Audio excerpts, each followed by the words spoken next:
First of all, I'd just like to say this is really cool. Look, can we just talk about something else, please? Since it's already quiet, I guess we might as well start the team meeting. Greetings, little big leaguers, wherever you're listening or watching, and welcome to episode 15 of the Little Big Fantasy League podcast. Last episode, the gang got back together. We ran through our predictions for our league's playoff matchups, along with a few quick side quests led by Joe and Carter. Today, we'll recap the first round results, see whose predictions were on point, and preview this week's semifinals. We'll have another edition of Leo's Trivial Pursuit, brought to you by Baggage. And finally, we'll debate some of the most disappointing MLB teams so far this year. So we got a packed schedule tonight. How's everyone doing? Good. You know what? I'm doing pretty good here. And, I'd like to start off tonight by just apologizing to the Toronto Blue Jays. I've got the beer mug going on here with the New Holland oatmeal stout tonight. And, I doubted the Blue Jays. So, I would like to apologize sincerely to them. After watching them have that walk-off with Dalton Varsho a couple years ago on the Bachelor weekend, I probably should never have doubted them again. And here they are sitting at first place in the AL East. So I'm very sorry, Toronto. I love that mug. That's a good mug. Yeah, I think a lot of people doubted the Toronto Blue Jays after a couple disappointing seasons over the last couple of years, but it seems like this year quite possibly could be their year. So who knows? Yeah. Cheers to Toronto and cheers to humanity. And now we'll jump into some quarterfinal matchups. The results being Carter beating Kyle. So that's a big one for Carter. And John took out Joe. So who wants to go first? I guess we go first there. Yeah, that was a huge shocker to me. I was definitely not expecting to win that matchup, especially by the amount that I did. I think it was very clear that Kyle just had just a lower points week because he usually hits that like 700 mark. So yeah, it was just a down week for him, unfortunately, and definitely an above average week for me. I very rarely hit like 800, so. Yeah, that was certainly a surprise that when I saw that the end of that matchup there. I was not expecting that at all.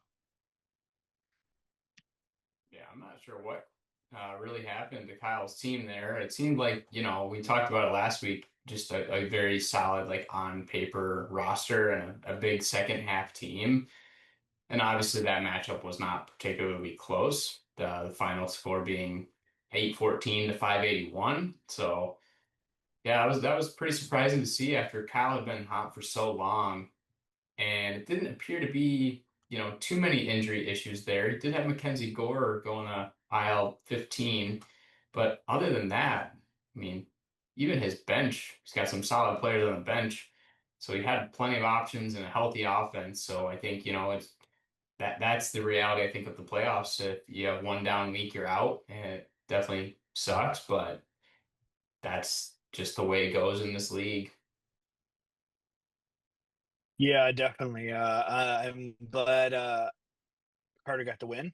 I think he deserved it, as the points total shows beating your opponent by over 200 points. Clearly you were meant to win that week, so that's always good. It's not like it was a last minute stat adjustment or something like that. So props to you, Carter, for getting that first playoff victory under your belt.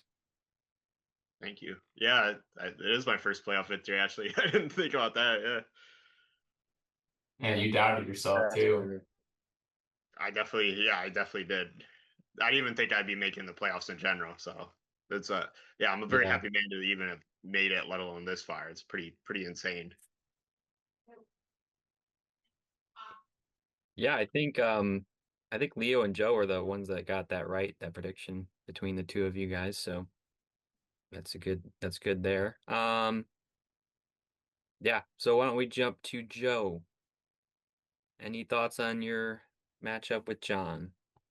Yeah, I mean, I guess the first thing, the first takeaway from this is I gotta remain humble and take a page out of Carter's book, and you know, don't get too cocky when you're going into a matchup. Carter got his first playoff win, as we have just mentioned. I still do not have mine. Knocked out last year, first round of playoffs. Now this year, first round of playoffs. So I'm still searching for that elusive playoff win. But it really came down to Saturday and Sunday. I pretty much had the lead on John the entire week. Not a huge lead, but most days it was about 60, 70 point lead. And then on Saturday, I believe he had 3 or 4 pitchers go while I had one. And that's when he jumped out to a pretty big lead on me. It was over 100 points. And then on Sunday, he had another couple pitchers go, and I had nobody go. So I kind of didn't really have many double starts there. I believe I had one double start from Brandon Fott. Other than that, nobody really came in too clutch for me, but I can't really expect that when most of the season I had a lot of low point totals. So it is what it is. And at this point for me, I just look forward to next season.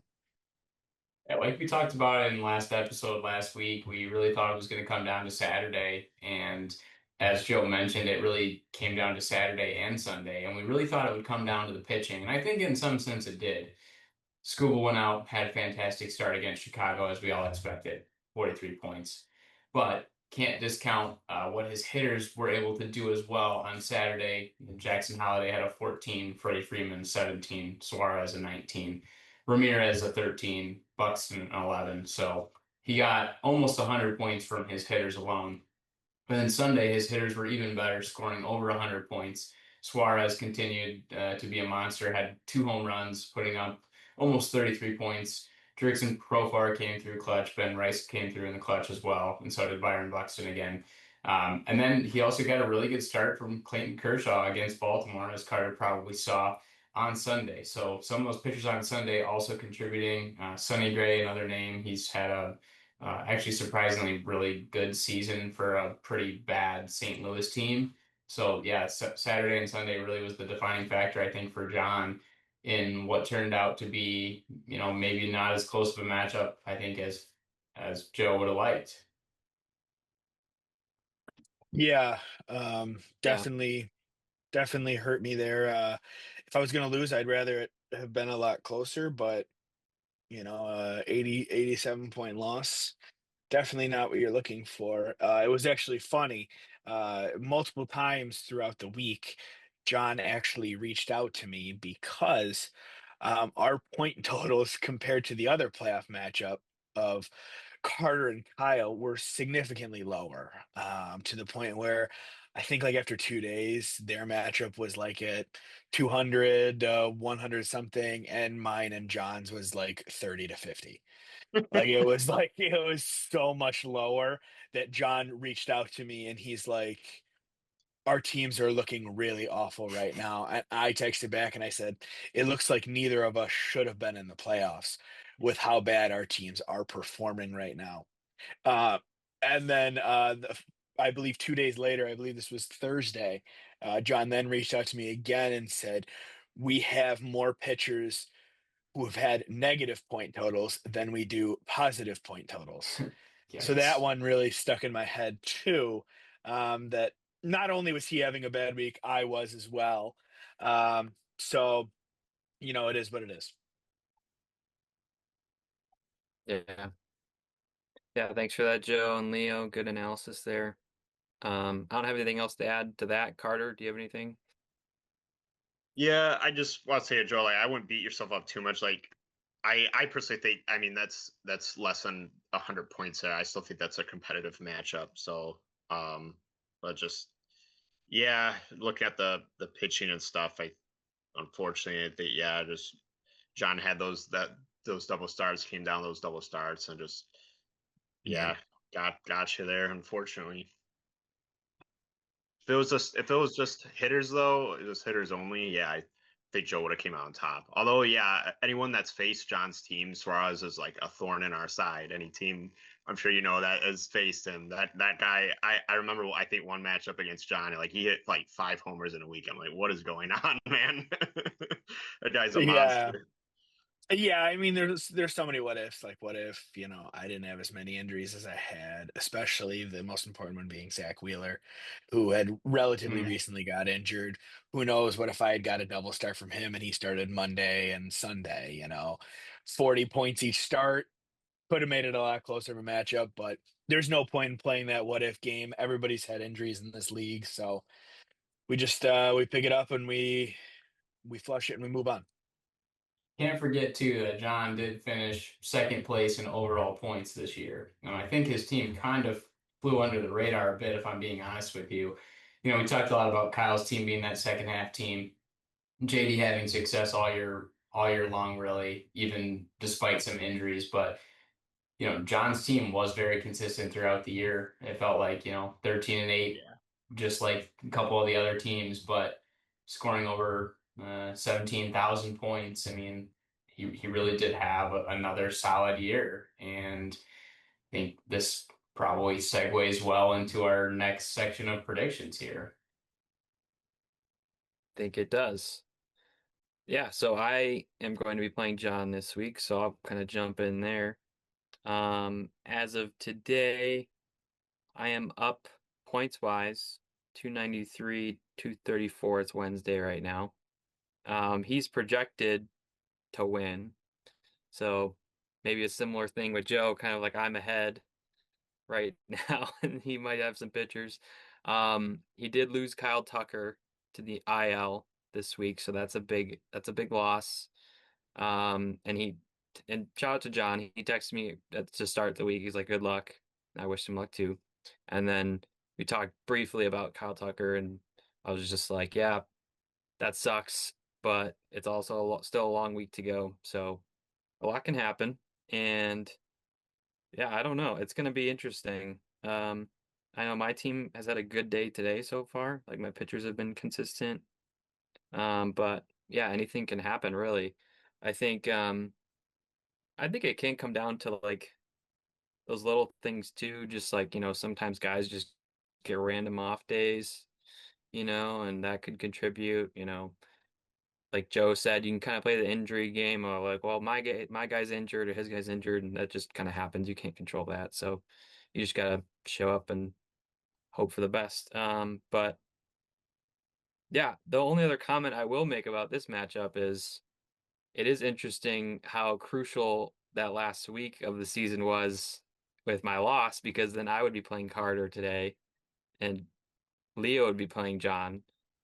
And we can get into some of the projections with Leo and Carter next if you want. But um, yeah, those are my thoughts so far. I mean, I think John's strategy is very bold as well to not even have a single bench bat. I mean, look, he had a choice here towards the end of the season to, either pick up that additional pitcher or to put a bench bat on there just in case. I think Robert may have gone on the IL last week, if I'm not mistaken. So maybe he expected to at least have one bench bat, but to me, like maybe sometimes even like one is not enough. I always go back and forth between like 1 to 2, max of 3, but even I think that's a little bit too much. I mean, John really stocked up on the pitching, and it's going to come back to bite him here because, yeah, he's going to go throughout this whole week with no outfielder in Kyle Tucker's slot. He's got nobody to call up from his stash. He's got all players that I don't think have seen the big leagues so far. So nobody to call up to replace him. Obviously, can't add anybody from free agency. And so that's the risk that he took, and it comes back to bite him here. But yeah, it looks like it's going to be a very close matchup, going to come down to the wire. I'm not sure if you guys have put all of your starting pitchers in or not. I know that can always throw off some of the projections. So should be a really good matchup for two teams that have done really well this year. Yeah, as JD had mentioned, it there is something to like the random off days, especially this time of year for guys. And like Leo said, not having a bench bat, I did not have a bench bat either because both of my backup hitters were both on the IL. So I didn't have any chance to sub anyone out. And there were a couple days where like Chandler Simpson would get the day off, Nick Kurtz would get the day off, Jacob Wilson got a day off. And it was like, I got nobody I can plug in here. I got to hope that maybe he gets a pinch hit at bat like later in the game, or else it was just a wasted spot. And, you never know going into a lot of these teams if they're making a playoff push or if they know they already have a playoff spot locked up, they're going to rest guys, especially in the dog days of August and September here now. Um, but I was, as JD had also mentioned about the predictions of John being up point wise in the projected points. Yeah, John was up projected points all week on me, and I think he had moved his starters around. I hadn't. I was like, I'll just do it the day of to kind of. John earlier in the season thought that was a strategy. It was not. I just don't set my lineup until that morning. Um, but I was projected to lose all week, even while I was 60, 70 points ahead of him. So definitely something to keep an eye out for. But I did not get a good luck text from the commissioner at all prior to my matchup with him. So I guess kind of a little odd there, but I myself didn't reach out as well. So I guess that's on both of us. But just a little fact I throw out there. Yeah, rumor had it he was a little salty since he didn't get his $5 payout yet for making the playoffs, and you are the league treasurer. So I think that may have been the reason why he didn't reach out to you. That might be it. Yeah. Well, Good point. we'll see who gets the payout first and who gets it last. Let's put it like that. Yeah. I'm did not. I did just realize I have a bunch of guys pitching starting on Sunday, so I added that in to change projections a little bit, but Oh yeah, I'm Yeah. looking at it live here. That did change it quite a Yeah.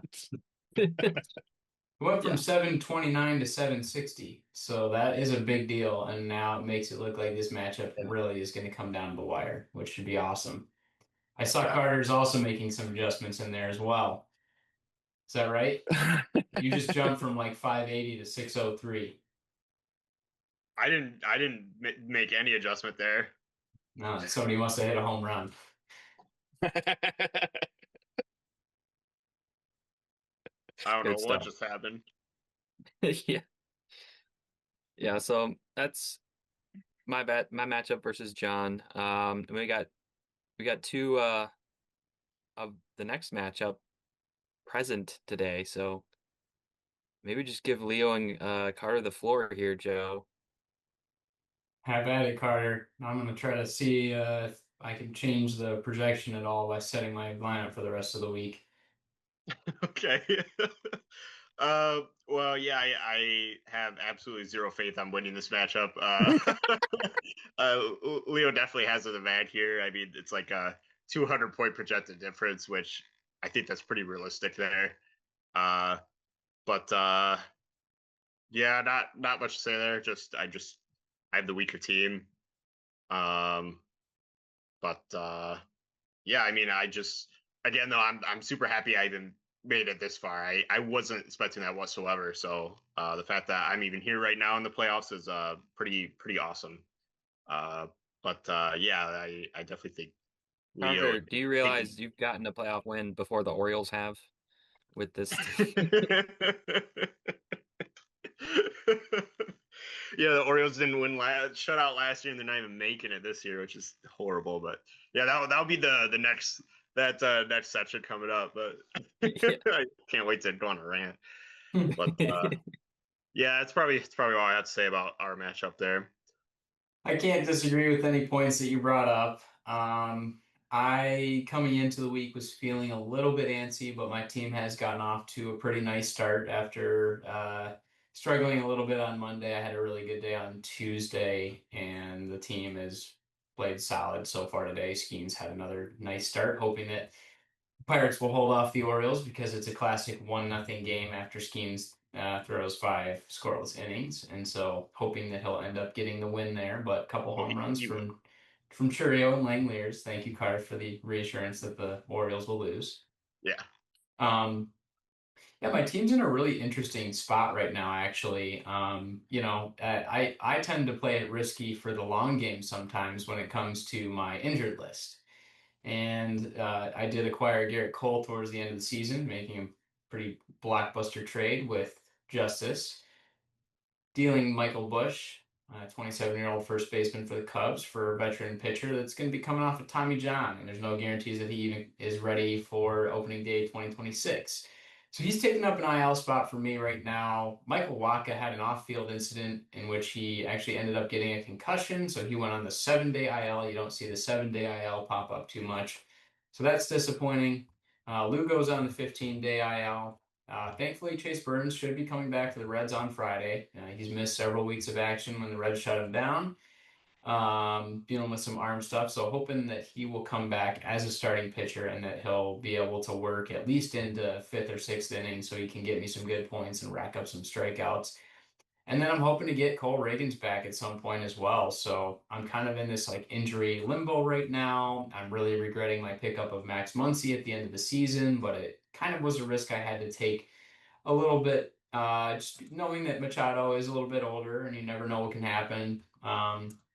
To somebody that is a veteran towards the end of the season. So I did want to add another third baseman just to be overly cautious, but that move so far has not panned out. And then one of my best hitters in Trey Turner is also on the IL. He's ranked 14th this season overall. So yeah, I mean, I'm not too worried about this week against Carter. That's nothing against Carter, your team, or anything like that. I think that honestly, you used up a lot of good pitching last week and had some double starts in there as well.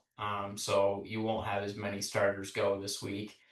And so, yeah, I don't want to like discount this matchup. Like, I still think like at the end of the day, anything can happen, but a little bit worried if I do end up making that championship matchup that my team will not be healthy enough. So just hoping and praying for the best for the Heartthrobbers.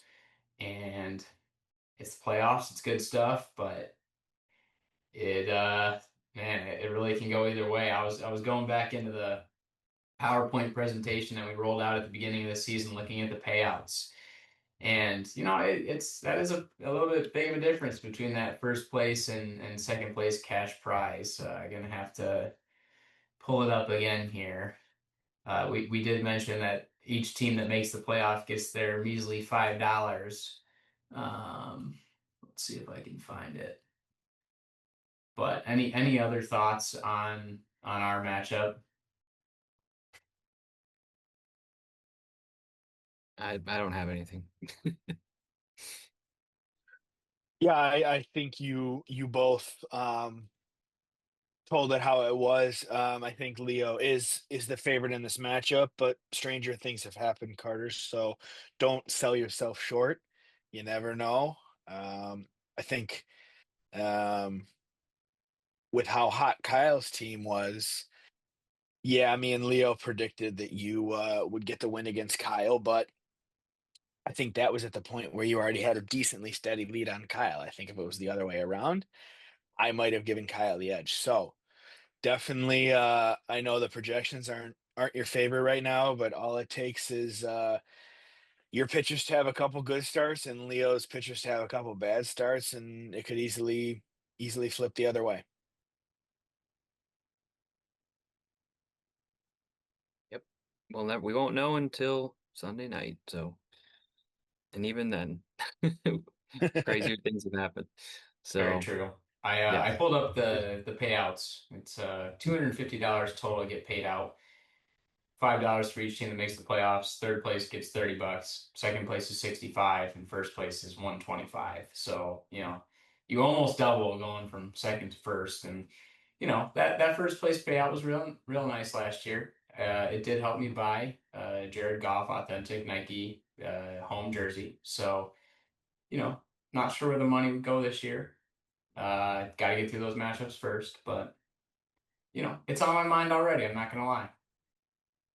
Yeah, like So like if me and John, uh, most likely we're gonna get knocked out. So would there be like there be like a consolation, like another like week of that plane, or are we like set 100%. there then? 100%. You will be in a third place matchup. Awesome. So So I can still got fight that him for chance to that win the 30. And hey, like that pays for your league dues plus a little bit more. that that's V-Bucks right there. I mean, that's And, free V-Bucks. 100%. and plus for making the playoffs, you're already going to get 5. I will get those payouts. Probably sent out within the next day or 2 here. So if you come in third place, that's 30. Is it 30? Did you say? 30, Leo? yeah. 30 plus another 5 on top of that. You're sitting at $35. So that's your league dues, like Leo said, next Yeah. year plus $10 It's a 47 scratch hat. for you. I'm excited to fight for that 30. That's my place right there. I gotta fight. I gotta fight for that 30 right there. Yeah, I'm that's like, the thing knocked out is, of this. Knocked out of this week, and I'm coming swinging next week. How many Yeah, packs is I'm- that, Joe? $30. How many packs? It depends on what kind of packs you're buying here. If you're getting a little bit older, maybe 1989 upper deck gets best $1 a pack, so you can probably get 35 packs with that. But now, if you're getting the more expensive packs, like a fat pack of Top Series 2, those are anywhere from like $5 to $9. So You definitely fatty. That's a less. good like YouTube channel Uh, video, like where you do like a vlog. Everyone yeah, takes their winnings to go get some cards and then that's if I would have been the one winning, that's what my winnings would have probably gone towards. yeah. So probably a Not good thing towards I didn't anything win. else important that you might need Yeah, money right. in the future. Right now I'm in the 5th place consolation, which means absolutely nothing, mind you. But of the 6 teams that are in this so-called, we're in the playoffs, I have the most points scored of anybody right now. So Ooh, what does that mean for me? Big old Absolutely fat nothing. nothing. Yeah. There bragging we And rights. go. on that note, Bragging rights. Well, We have let's not forget about the draft order, the stash draft too. I mean, it really depends. I mean, we're not doing snake, so some of the matchups don't matter. But let's not forget the format of the stash draft. At least how it was done the first time, right? So the top 4 teams, the top 4 picks were the bottom 4 teams put in a lottery, and we spun the wheel. So those ones are considered a wash. But then the bottom 6 picks, 5 through 10, we did the order of the 2024 playoff finish. So, that is something to consider. I mean, if I'm Carter, I'm still shooting for the $30. I'm not tanking for 4th place. I think honestly, the only matchup that won't be meaningful would be between whoever ends up with 5th or 6th place. So I guess Joe, that's you. So yeah, yours doesn't mean anything, but just for anybody listening, it could affect your matchup. So makes you wonder, like in the future, if you're in 6th place, do you like tank that last week so you can get a better pick? Or- yeah, That's a whole other question, but like with Joe right now, I was playing devil's you're not gonna advocate make here. any Like, money. wouldn't it be beneficial for Joe to purposely try to do bad right now so he gets a better pick? You said it, not me. Now keep in mind, it would be either the 5th pick or the 6th pick. So it's not like it's like the 1st pick or the 10th pick. Yeah, yeah. I move a spot, which could mean a lot. You never know. But chances of it Depends meaning on who you have in much. mind. I almost think it'd be more worth it to beat Kyle at this point if I can. So I think I'm just gonna go for the win. So you could say you beat Kyle. Yeah. So I can say I place 5th and he plays 6th in the league. This time we're on trios, we can both say together we demolished Yeah. Kyle. Yeah. Exactly. All right, let me give you this 2025 stash draft insight here. We're talking round 1. All right, pick 5 was Travis Bazzana. Okay, number 1 overall pick in the draft. 2024 draft, I want to say. Right? Yeah. That was Kyle. Pick 6 Haesung Kim. Joe, that hasn't worked out too well for you. So, To be no, fair, though, I mean, it's not like Bazana has seen the field yet. true. And He's still top now prospect. that's not to say that he's going to be a bust or anything like that. But at least Haesung Kim has seen the field and shows some promise, at least with his legs. That's fair. Too bad he's on Overstock.com Los Angeles Dodgers, though. That is a good point.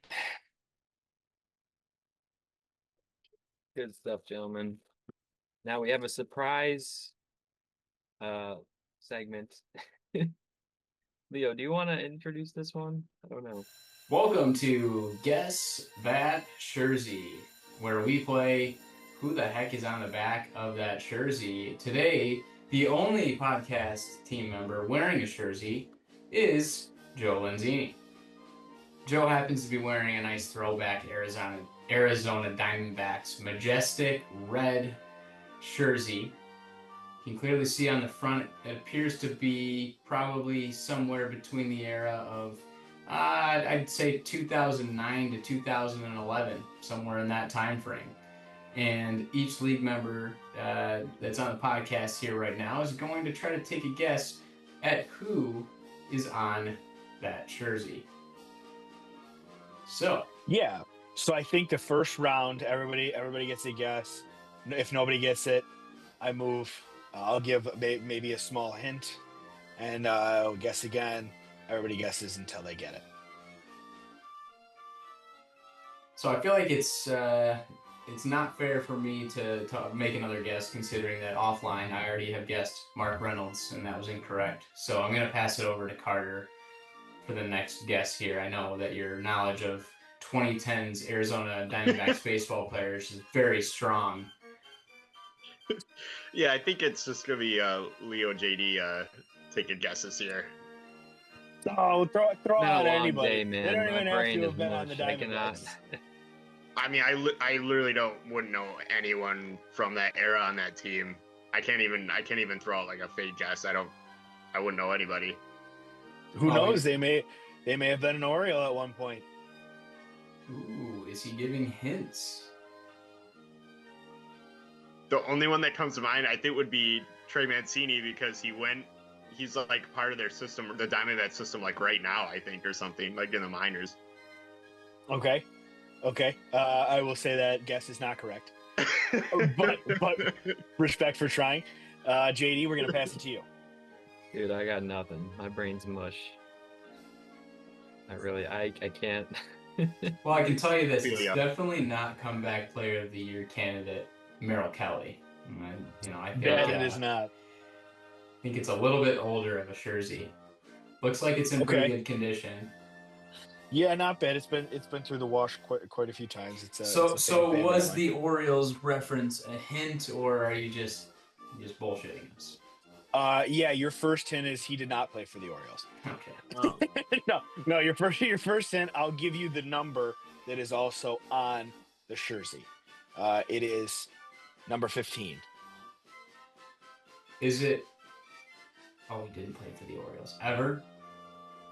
No, he never played for the Orioles. I thought I had it for a second there. Can you give us if he was? What was that, JD? I don't know numbers. Yeah, and Terrible. the numbers is pretty. Like if anybody got it, That they helps saw the me. number. Actually, Zero. I'm That's my gonna number. shoot for the stars here. Based on the number, is it Brandon Webb? That is incorrect. Logan Webb. Spider Also, no, but I like the spirit, and JD also not Spiderweb. So that is not none of the web. It What is web? not a web. No webs. Madam Web? I already said it's no webs. 15. Okay, position player or pitcher? This is a pitcher. Ooh. I know it. I have a feeling you do. Is it Dan Heron? That it is. It is Mr. Dan Heron. Mr. Heron. Solid. Dan Heron played for a couple teams, most notably the Athletics and the Diamondbacks. With the Diamondbacks, he had some of his best seasons ever. Like this season, for example, 2008, he played for Arizona. He had a 6.1 WAR. He had a 3.33 ERA in 33 games started. He pitched 216 innings and had 206 strikeouts. So it was a good year for Mr. Heron. Then he followed it up in 2009 with a 6.5 WAR season. He had a 3.14 ERA in 229 innings with 223 strikeouts. So he got even better. So those were definitely his two best years. Had some pretty good years as well with the Oakland Athletics. Other than that, he was in LA for 3 years, had about one good year in LA, and Nationals, Dodgers, Marlins, Cubs. Not a lot of great years there. He was what do they call it? A journeyman. He was all over the place. Yes, he was. He played for a total of 8 teams. Definitely made the rounds in the U.S. for sure. Well, we appreciate that, Joe. Thank you for the first ever segment of Guess the Shirsey. I'm sure there will be many more. And in lieu of a commercial break today, let's hear from league owner Tom as he shows us all why he is called the Glizzard of Oz. No way. Hey, what's up, little big league fantasy leaguers? This is how you become the Glizzard of Oz. Let's see the back of the jersey.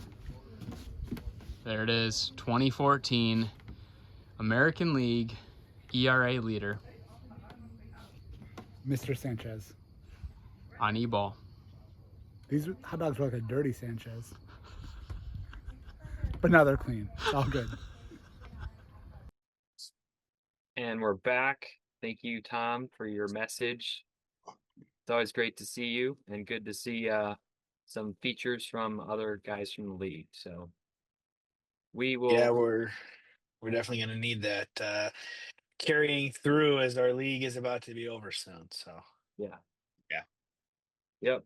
So our next segment here will be brought to you by Leo and his Trivial Pursuit. Brought to you by Baggage. So Leo, take it away. All right. Well, first, I'd actually like to introduce a new special guest onto the podcast. Making her very first appearance, I would like to introduce Roma, the kitty. Roma is the newest member of the Ortel household. So just wanted to introduce Roma, first time on the podcast.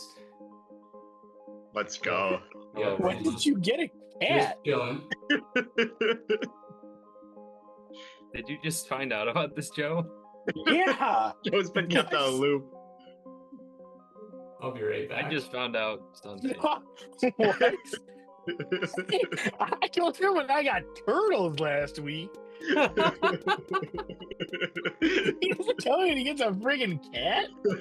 You went up. You bro. want to steal your pet thunder there. I'm All right, gonna Carter, have what to are you get gonna it. get next week? Everyone's Yeah, gonna I guess we're all getting pets, yeah. What the heck? I gotta get a third turtle to up it. What Well, now the you have to come to the camera holding chunks of beans. Yeah, that's the problem. Is they're so tiny. Yeah. I mean, all right, fine. Next episode they'll be on. Yeah. I have an announcement to make. Yeah. Brings a damn cat on. Doesn't tell me about it. That's cool.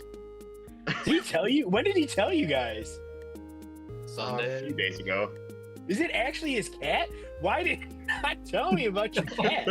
Joe's so mad right now. We don't need Oh, Trivial man. Pursuit. Joe, just get mad at the cat. So, Just finding this out. So I didn't want to wait for this podcast. I knew everybody would be on, and I thought it would be an awesome reveal. And I cannot wait to watch back those couple minutes there that I missed. We'll definitely have to fill you in on the story. But in a nutshell, got her from the Royal Oak Farmers Market. And yeah, cat dad, I guess you can call me now. They sell yeah. cats at the farmer's market? We didn't buy it. You found it. You found a cat. No. Some local farmers were giving a couple of cats away for free, so we took one home. Oh. And this was when? Saturday. I mean, Catterday. Yes, I should have known there was going to be a crappy pun in there. There always is. I mean, there's a reason that Jason Benetti and I share a birthday. So I completely before the episodes, came back here, I completely glossed over the fact when Carter and JD both said, "Oh, I bet you he's getting his cat." Like I was like, "Oh, ha ha ha, funny joke." Like Leo doesn't have a cat.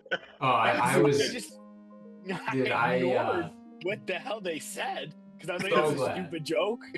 so glad that you didn't get it there at first. I knew there was a chance that JD and Carter would blow my cover because I knew that they both knew at that point. And I almost texted you, JD and Carter, just to let you know that Roma would probably be making an appearance on the podcast.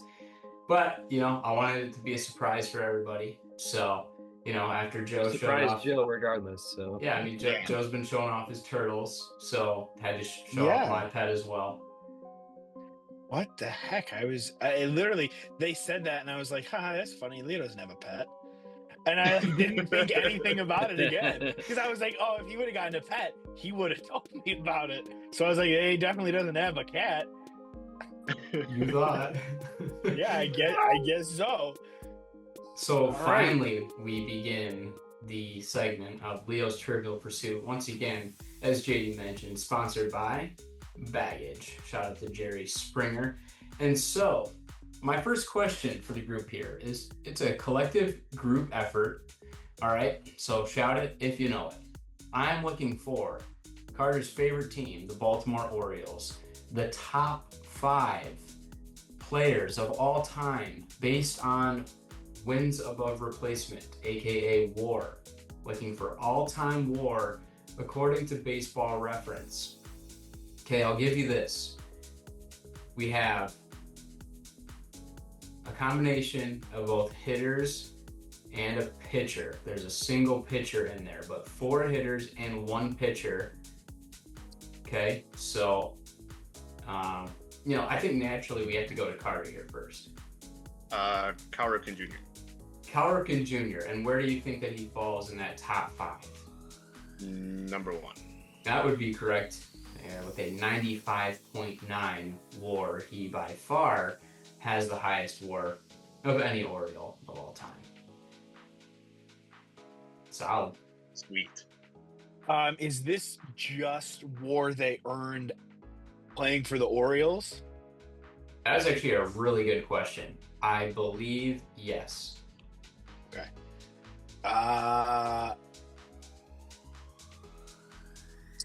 Given these 5 players may have all spent their entire careers playing for Baltimore, I'm checking that right now.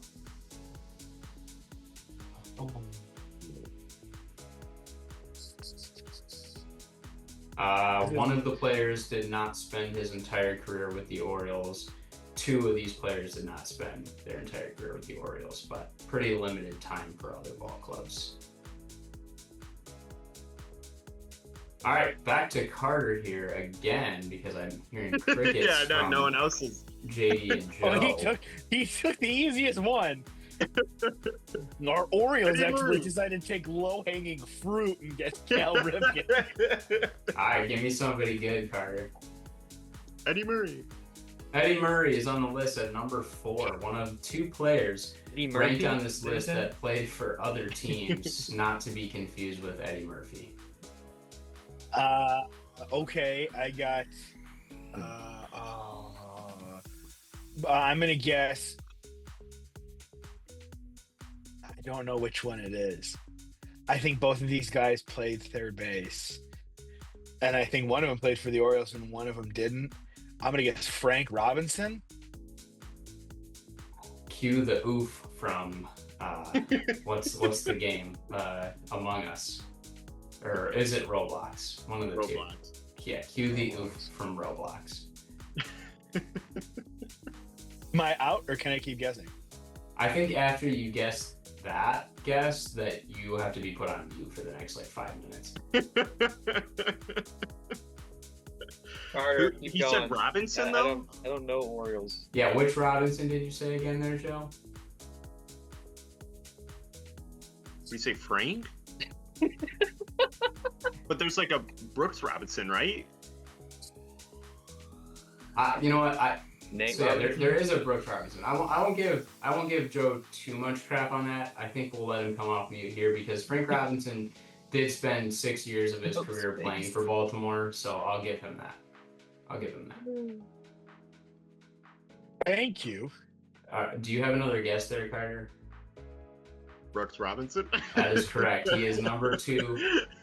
He's ranked at 78.3 WAR. So we're looking for 2 more players. One is a pitcher, and one is a position player that I highly doubt you will get. We got Joe with a hand raised. Is the pitcher Jim Palmer? The pitcher is 100% Jim Palmer. 68.5 career WAR. And All right, we're just one talking. Yeah, go ahead. We're just going.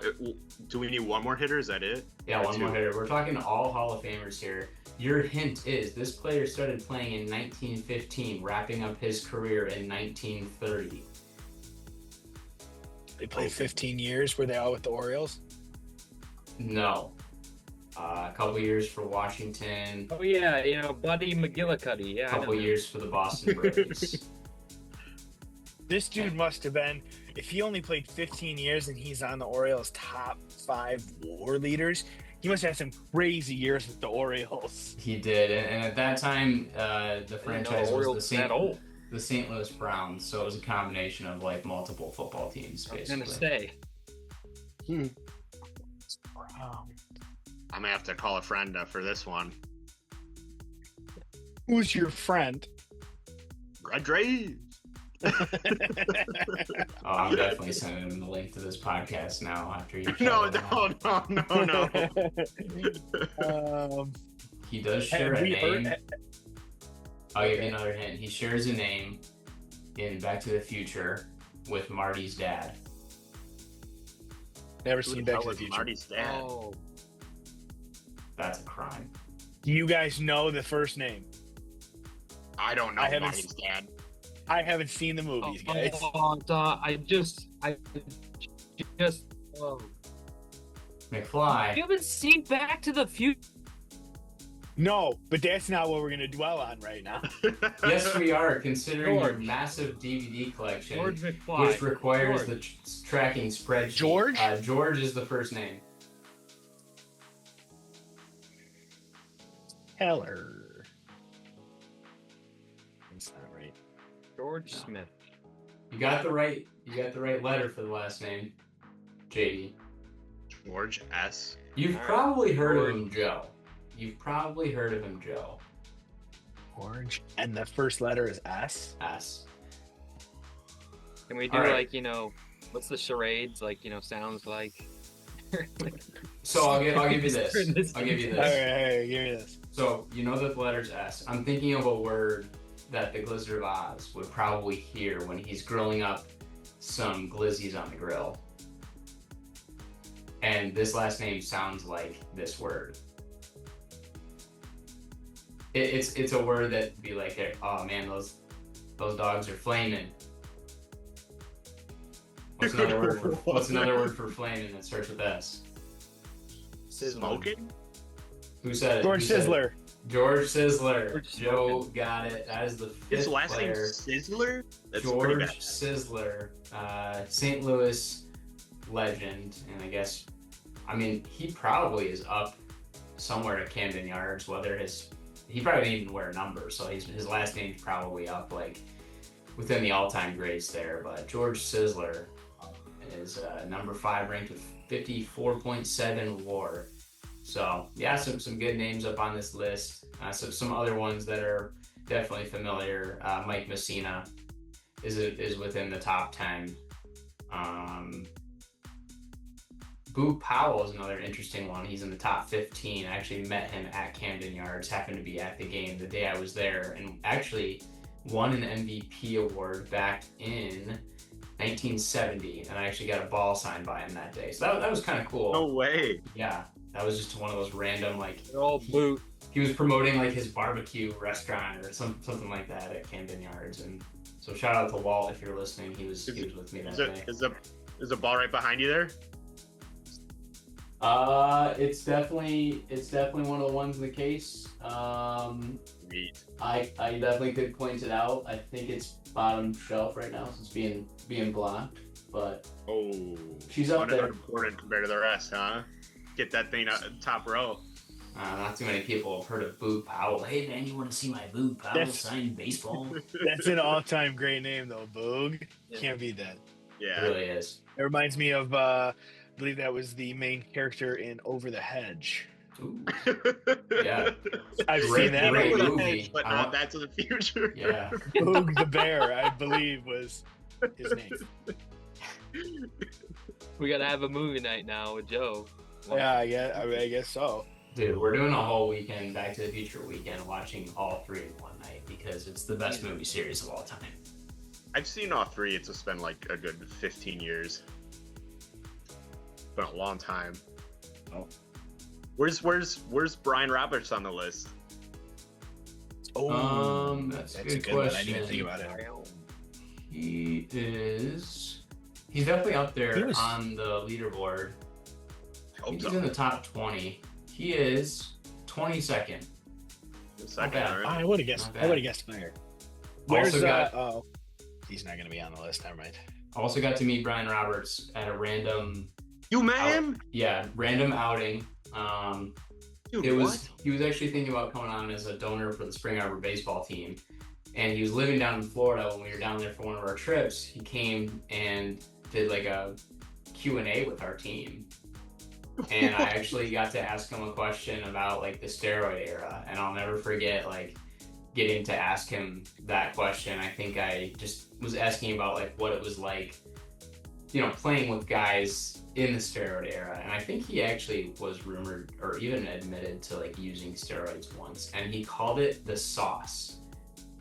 And I'll never forget that. So like that was what the players would refer to it as, is the sauce. I'm talking about steroids, which I had never heard before. So I thought that was pretty interesting. But That great is a- guy. Yeah. Yeah, that's insane that you met him. That is so cool. I don't know if you told me that before. I forgot if you did. That's awesome, man. I'll try to pull a photo to put on the podcast here of the whole team with Brian Roberts. Yeah, that's awesome. All right, let's move on to question number 2 in Leo's Trivial Pursuit. Once again, sponsored by The Great Show Baggage. Definitely give it a watch if you have not before. It's another war question, wins above replacement. We're going to the 2025 Detroit Tigers, currently sitting at first place in the AL Central, 83-62, with a 7% chance to win the World Series, according to another sponsor of ours, Baseball Reference. So my question to you is, part 1. Which player leads the team in WAR as a hitter right now for Detroit? That is part 1 of the question. I got a hand raised, Joe. I'm gonna guess Mr. Riley Green. We've got one guess from Mr. Riley Green. Let's go to JD. Also guessing Riley Green. We got 2 guesses for Riley Green. Carter, still contemplating, looks towards the camera, ready for his answer. Riley Green's probably the answer, but I'll change it then to Kerry Carpenter. We've got 2 guesses for Riley Green, 1 for Kerry Carpenter. The correct answer is not either of those players. Kerry Carpenter has a 1.8 WAR. Riley Green has a 2.6 WAR. Zach McKinstry leads the Tigers with a 2.9 WAR, hitting 266 this season. He obviously made the All-Star team. He's got 19 stolen bases. He's got the positional flexibility, but perhaps the most impressive stat of all, 11 triples. So definitely helping out that OPS, which is sitting just below 800 at this point. But yeah, kind of unexpected. Yeah. Definitely. I was pretty confident it was Riley because he has over 100 RBIs. Yeah. 30, So I have a 30 question. 2 home runs. 32 home runs. Yeah. Ready for part 2? Yes. All right, part 2. We're going pitching. For a pitcher on the Tigers not named Tarek Skubal, which pitcher leads the team with a 1.8 WAR? Comparatively, Tarek Skubal has a 6.6 WAR. Yeah. He's worth 3 players. I got one hand raised, Joe. Casey Mize. We got Casey Mize as our first guess. Should I copycat Joe again? I did. It didn't work out well last time. The first guess in my head was Mize too, so I'm gonna say Mize. We got 2 guesses for Casey. I'll go Flaherty for fun. Got Probably Flaherty. but there's no way. Flaherty sitting at a half WAR. Casey Mize Attaboy, sitting at Jack. a 1.4 WAR. I'll give everybody a second chance here. This is not a starting pitcher. We got a hand raised, Joe. Is all of this war with the Tigers, do you know? Or I will not answer that question. okay, my guess then is Kyle Finnegan. I got one guess for Kyle Finnegan. Do I have any other answers? I agree. Yeah, I don't think it's Charlie Morton. You going with Finnegan, Carter? Yeah. You guys all just got fooled by my response to Joe. There are no more guesses left in this second round of Leo's I think Trivial Joe's got another Pursuit. guess. Dang. Joe's got another guess. The correct answer is Is Will Vest. yes. He's 6-3 with a 266, 65 strikeouts over 61 innings. Will Vest will cap off this week's edition of Leo's Trivial Pursuit. Thank you to our Shows you sponsor. how much I've Baggage. watched this year. That was pitiful performance by me. You still won. That doesn't mean anything. Joe, you got your playoff win. Yeah. Yeah. I said friggin' Frank Robinson. Robinson. Hey, That that it one's wasn't gonna as haunt bad me. as we thought. It wasn't as bad as we thought. The 5-minute mute suggestion was uncalled for, and I apologize. Hey, it's all right. I knew both of them did have at least some time because I've seen baseball cards of them in Orioles uniforms, and I couldn't remember which one played longer for the Orioles. I can tell Carter's ashamed of Joe down there. Yeah. I don't blame him. Get this guy out of here. Although No. you did take the 2 easiest answers in Cal Ripken Jr. and Eddie Murray, but okay.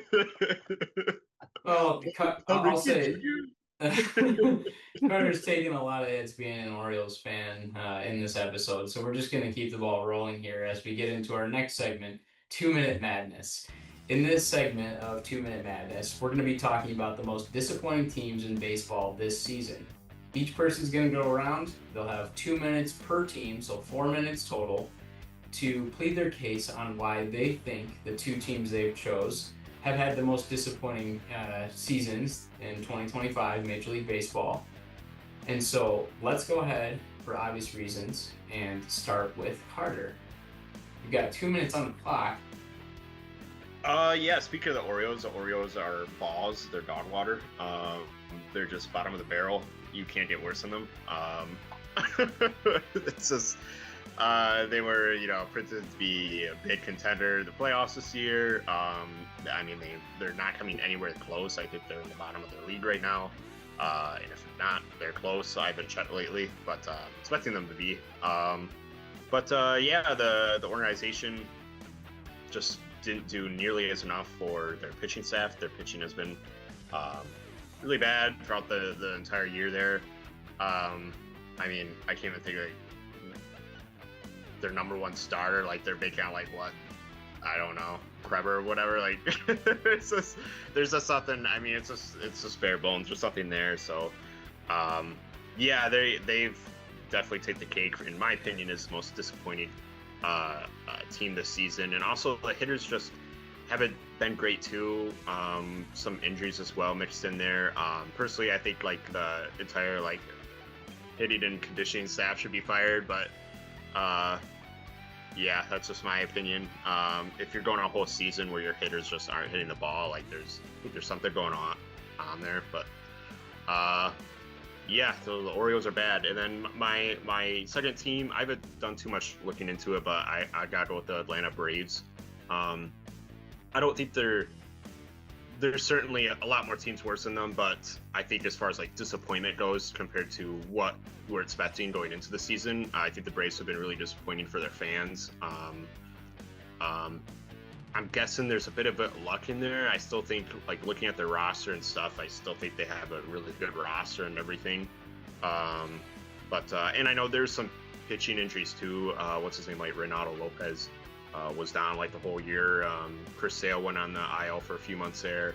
But then, I mean, they had some diamonds in the rough as well. Like, what's his name? Like Hurston Waldrop has been awesome in the second half here. So it's not entirely pitching either, but I feel like the Braves have definitely come short to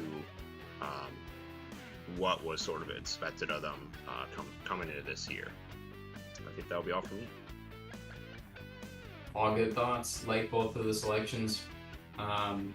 Yeah, good stuff. I think we're all going to be touching on probably a couple of these teams at some point. So let's go ahead and go to JD. You've got 2 minutes on the clock. Yeah, so I also was going to talk about the Braves. So I'll kind of pivot a little bit and just go.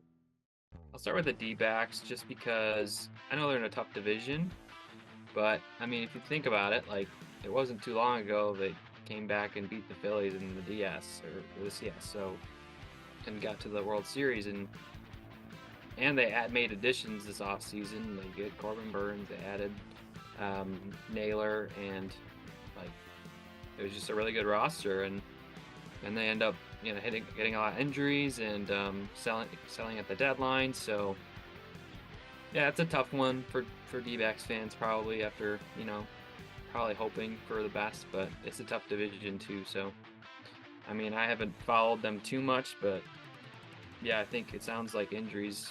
I know Corbin Carroll was up and down, and to lose a lot of guys to that doesn't help. So that's just some quick thoughts on them. Kind of between another one, I'm just gonna say the Twins, just because I feel like they were like one of the possible contenders for the Central. We kind of started this year like it could be any team, right? Like we didn't really know how it was gonna turn out, and they're 64-82. Like that's not a good record, and they like sold everything at the deadline, got rid of Carlos Correa, and if I'm a Twins fan, I'm just like depressed right now.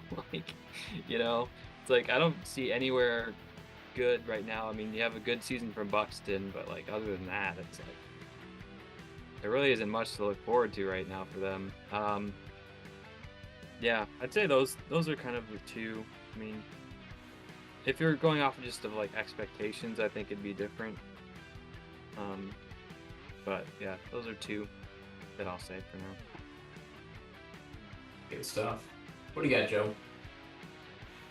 Yeah, so my first team, I am going to start with the Cleveland Guardians. Another team in that Central Division. I think they're struggling this year. They're 2.5 games out of a wild card spot. They didn't really do much in the offseason. The biggest move I can think of they made in the offseason is they no longer have Andres Jimenez. He was a pretty solid hitter for them now on the Blue Jays. Other than that, I mean, they sit at 74-70 right now. 4 games over 500. That's good. Their run differential right now is -38. So when they lose, they're losing pretty bad. If you're 4 games over 500 and you don't have a positive run differential, that means when you're getting blown out, you're getting blown out. So it's tough to see if I'm a Guardians fan. You made the playoffs last year. In fact, you knocked out the Tigers last year, and this year The Tigers are destroying you in the division, with a little under 3 weeks to go here. So pretty disappointing if I'm a Guardians fan, but there's still a chance that they make the postseason. Like I said, 2.5 games back. That third wildcard spot right now is held by the Seattle Mariners. As long as they stay where they're at, then Cleveland will miss the postseason. My second team is actually a playoff team, and that would be the Los Angeles Dodgers. I think everybody expected this team to be a 100-win team. They're not going to make 100 wins this year. With like 17, 18 games left, they sit at 81 wins and 64 losses. Not a bad win-loss by any means, especially when your run differential is 102. That's great. But you were expected to be the powerhouse in all of baseball. And right now, you're like 8 games back of the Brewers and another 4 back of the Phillies. They have a worse record also than the Blue Jays and the Tigers. Just not a stellar year from them. They're still the Dodgers. They're still a good team. And I get you struggled with a lot of injuries, such as Roki Sasaki being injured. And it's still obviously extremely early in his career. But what you did see out of him wasn't great. Blake Snell obviously injured this year. You go out at the deadline. You make some good moves. You do get rid of Dustin May, who I think they could have continued to develop. I think the Dodgers have a great system in place when it comes to developing players. But like I said, at that record, 81 and 64, not super impressed. Thought they were definitely a team that could win 100 games this year, or should have at least won 100 games this year. And they're not going to do it. At most, they can end with 98. And don't get me wrong, 98 wins is still incredible, but definitely expected an easy 100-win season out of them. So I'm going to go with the Dodgers as my second team.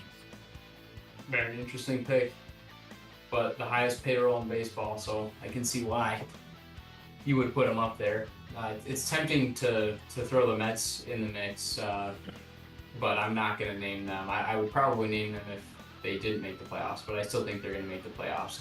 The first team that I'm going to select is the Braves, for obvious reasons that we've kind of already chatted about here. Just some really disappointing years from some guys. Ozzy Albies definitely hasn't been as good as I would have liked on like my fantasy team, and I'm sure Braves fans feel the same way about him. I think even Austin Riley kind of having somewhat of a down year despite some injury trouble in there as well. But just the injury bug bit the Braves this year for sure, with Acuna going down. Profar had the whole suspension thing earlier in the year. They tried to bring up Alex Verdugo as their hero, and I mean, whenever you have a guy named Joey Wentz in your starting rotation, you know that something has gone wrong.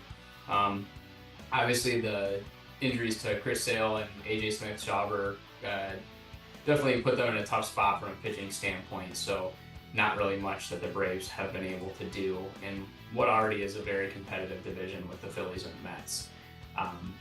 Also the Braves have poured a lot of money into a lot of players. They're not, just paying an insane amount for somebody like a Juan Soto, but they are ranked in the top 10 in payroll, sitting at 9th right now, which is why I have them on my list. And then my other team is the Arizona Diamondbacks. If I'm a Diamondbacks fan, I'm absolutely pissed off because, you trade away Eugenio Suarez, you trade away Naylor. We talked about the whole curse of Josh Naylor going against the Guardians this year, which obviously was a real curse. Well, it's I don't know if the Diamondbacks know what they have coming for them now that they've traded away Josh Naylor to the Seattle Mariners.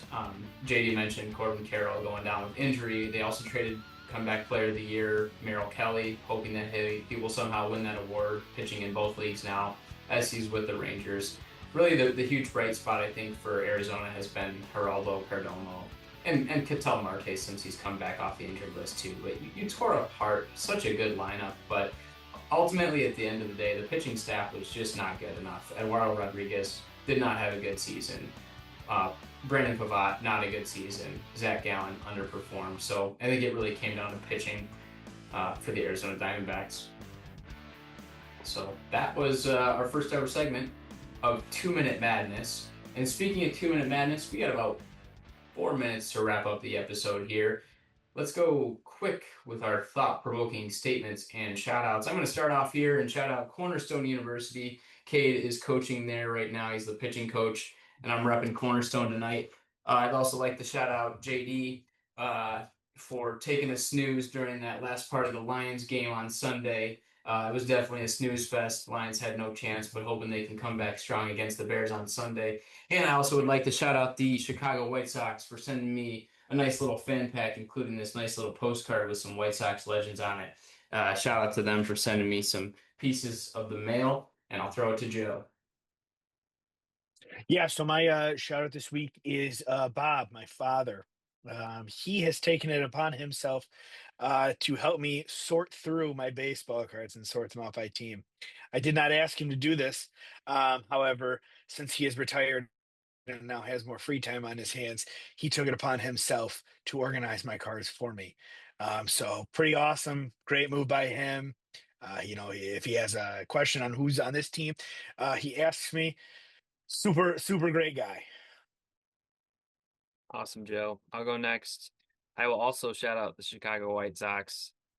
Throwing back to my bold prediction from the beginning of the season, road to 60. They are currently at 55 wins, and we have, 17 games to go. So I feel like they can get 5 more in the next 17. So good job, guys.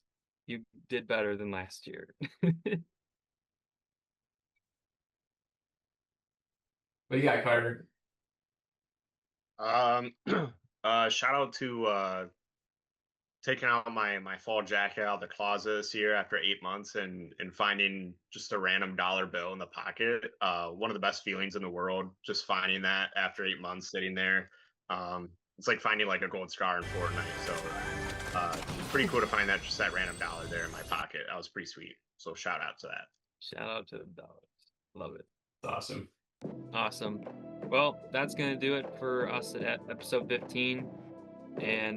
But in the meantime, thank you to everyone for tuning in, and never stop chasing your little big league dreams.